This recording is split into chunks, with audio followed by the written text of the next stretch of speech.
तुम्बाल भेट्नु फेरि छैन यसमा अब ढुक्क तुम्बाले अब यो किनारतिर लानु होला तुम्बाले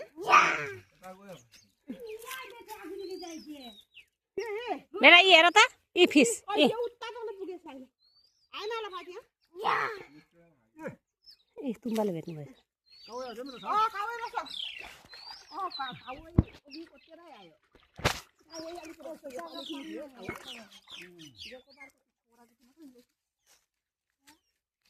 नबुन जाऊ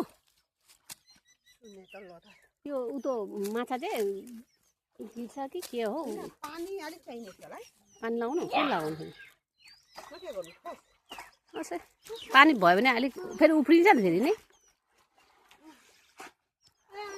बस्नु एकछिन म जान्छु यससँग ऊ निक्ली गयो बेटुसँग बस्नु म पनि जान्छु तपाईँ जालमा डुब्नु मजा लाग्छ ए बेटुलाई बेटु भन्दा त जालमै ठिक छ ठिक छ ए माछा फेरि यता खल्छ